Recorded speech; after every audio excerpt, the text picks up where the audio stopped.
Assalamualaikum warahmatullahi wabarakatuh. Selamat siang. Perkenalkan nama saya Damar Adi Firdaus dengan NPM 2578311 dari kelas 2D TRPL jurusan Teknologi Informasi. Oke, di sini saya akan menjelaskan eh, soal tugas dan studi kasus pada eh, bab 4 mata kuliah perancangan perangkat lunak. Ada di buku ya. Saya buka dulu use case-nya. Karena studi disuruh membuat use case ya, use case diagram gambarnya. Oke, yang pertama. Oke, yang pertama itu di sini ada sistem peminjaman buku, sebuah sistem dalam bentuk use case. Yang pertama, di sini saya menjelaskannya. Kan ada dua aktor, anggota dan petugas. Oke, anggota itu dapat melakukan login sama dengan tugas. Tugas dapat melakukan login ya. Lalu anggota mendaftar sebagai anggota. Anggota dapat melihat daftar buku, anggota dapat mencari buku, anggota dapat meminjam buku, dan anggota dapat mengembalikan buku. Serta anggota itu dapat melihat status peminjaman buku. Lalu petugas dapat melakukan kelola data buku, kelola data anggota, dan cetak laporan pinjaman. Oke, lanjut ke uh, ini dulu ya. Sistem pendaftaran khusus online ya. Yang ini soal tugas ada kalau yang sebelumnya tadi studi kasus ya. Nah, yang ini soal tugas ini uh, kita itu disuruh membuat use case.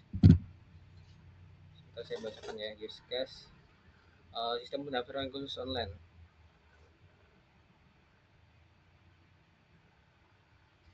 Sebentar saya bacakan bentar.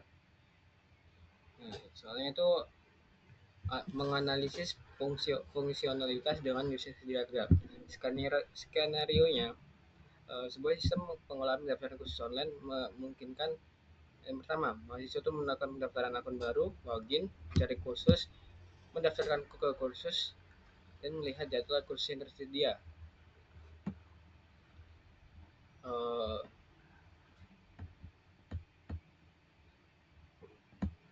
Lalu dapat melihat jadwal kursus mereka dan membatalkan pendaftaran kursus. Lalu dosen itu dapat melakukan login, mengolah materi kursus, mengunggah atau menghapus, terus melihat daftar mahasiswa terdaftar dan memberi nilai. Lalu untuk admin sendiri dapat melakukan admin sistem dapat melakukan login, menambahkan, menghapus, mengedit, menambah atau menghapus dan mengedit data pada kursus. Lalu dapat menambah dan menghapus data dosen dan mahasiswa serta dapat melihat laporan pendaftaran. Nah, tugasnya tadi tadi soal tugasnya saya akan membacakan gambaran use case diagramnya. Oke. Jadi di sini sudah tertampilkan ya. Pertama itu mahasiswa. Mahasiswa itu mendaftar akun baru, dapat melakukan daftar akun ya, include dengan loginnya ya, sama dengan sampai dengan login juga. Lalu dosen dan admin sistem itu dapat melakukan login juga, serta ya melakukan login juga. Lalu mahasiswa dapat melakukan pencarian kursus, lalu mendaftarkan ke kursus. Mahasiswa juga dapat melakukan dapat melihat jadwal kursus serta dapat membatalkan pendaftaran kursus. Lalu si dosen sebelumnya saya jelaskan dulu tadi ya. Di sini ada 3 aktor yaitu mahasiswa dan dosen dan admin sistem. Nah, untuk aktor bagian dosen itu tadi melakukan login, terus melihat atau melihat daftar mahasiswa, lalu dapat melihat dapat mengelola materi kursus serta dapat memberikan nilai kepada mahasiswa itu tersebut. Lalu untuk admin sistem, dia juga dapat melakukan login, dapat melakukan pengelolaan data, dapat pengelolaan data kursus dan pengelolaan data dosen dan mahasiswa. Lalu dapat melihat laporan pendaftaran. Oke. Selanjutnya saya akan menjelaskan tentang activity diagramnya. Oke, activity diagramnya. Di sini mahasiswa melakukan login. Mahasiswa login ke dalam sistem. Nah, di sini login mahasiswa lalu dapat memilih kursus yang akan dinilai. Si dosen akan memilih kursus yang akan dinilai serta sistem akan menampilkan daftar mahasiswa dalam kursus dan dosen dapat memilih mahasiswa dan memasukkan nilai pada mahasiswa tersebut. Lalu sistem akan menginput nilai mahasiswa lain ya atau tidak. Jika tidak akan kembali lagi ke sini. Dan jika iya akan menghitung rata-rata nilai dari kursus dan mengirim notifikasi kepada mahasiswa yang relevan. Serta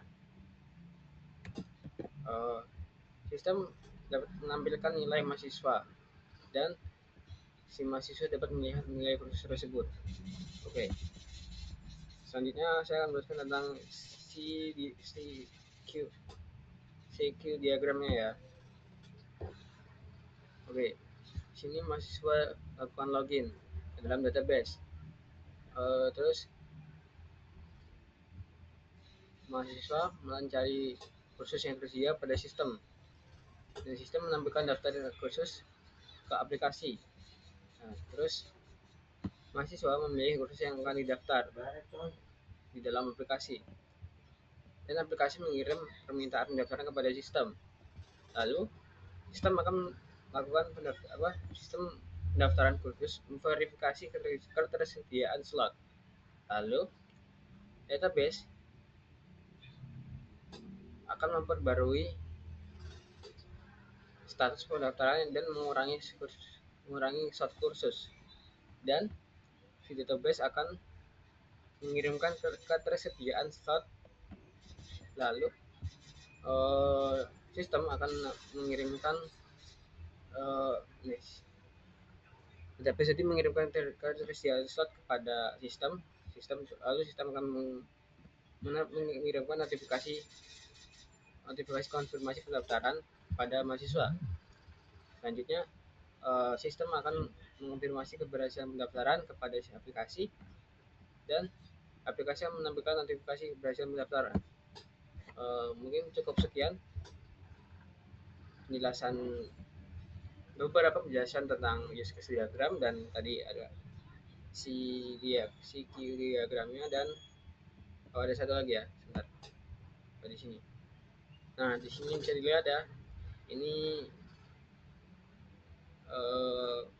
gambarannya lah.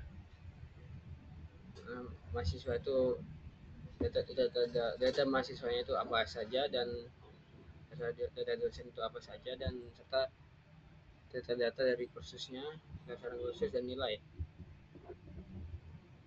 Sini mahasiswa harus menginput NIM, nama, email, presi itu mungkin kursusnya ya, daftar kursus. Nah, si dosen itu data dari dosen sendiri itu ada NIP, nama, dan email. Kita spesifikasi ya, pokoknya begitulah. Jadi lihat ya, mungkin segitu saja. Wassalamualaikum warahmatullahi wabarakatuh. See you next time.